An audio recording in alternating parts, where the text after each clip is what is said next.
লক্ষ্মীপুর। এই ফিরোজা বেগমের স্বামীর নাম হচ্ছে জাফর, সৌদি আরব থাকে। এই রুগীটারে খুঁজে পাইছেন? কি সমস্যা এই রুগীটার বলেন তো? বাতাস লাগছে। এই রুগীটা শুধু বাতাস লাগছে না, আরও কিছু হয়েছে? হ্যাঁ, একটু ভালো করে দেখেন তো এখন কি অবস্থা। ও একটু পাগলামি করে। হ্যাঁ, এখন ভালো আছে। এই বাতাস কয়টা আছে জানে? ওদের বাড়ি থেকে জিনেরা সমস্যা করে এখন? আগে যেরকম সমস্যা করতো এখন করে না। আচ্ছা, বাতাস যেগুলো লাগছে এগুলো ধরে নিয়ে আসেন, যাদের কারণে ক্ষতি হয়েছে তাদের ধরে নিয়ে আসেন। আনছেন? কয়জন? দুইজন। বয়স কত এদের?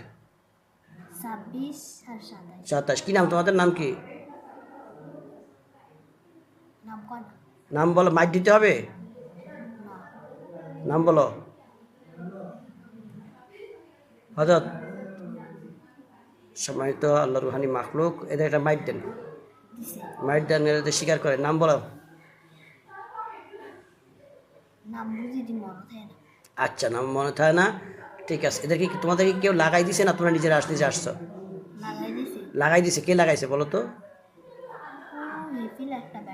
বেড়ায় লাগাই দিছে। কোন ফিল? কোন জায়গায়?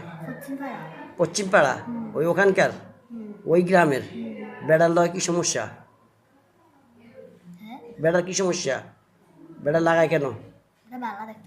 বালা দেখতে না? ওই বাড়িরই? ওই বাড়িরই? এরা কত বছর থেকে লাগাইতেছে এটারে? 2-3 বছর থেকে। এর আগে আরো লাগাইছে? ওরা কই? ওদেরকে বন্দি করছে? আচ্ছা, ঠিক আছে, এগুলো বন্দি করে রাখেন।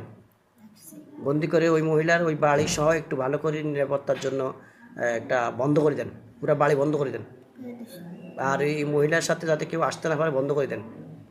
আর এই মহিলার একটু জালপুক করে দেন, ভদ্র মহিলা একটু অসুস্থ আছে, জালপুক করে দেন, ভালো করে রোগায় করে দেন, যাতে স্বামীর সাথে ভালো ব্যবহার করে। ঠিক আছে? আর কোনো সমস্যা হবে না তো? আচ্ছা, এই মহিলার বাচ্চাটা আছে একটা।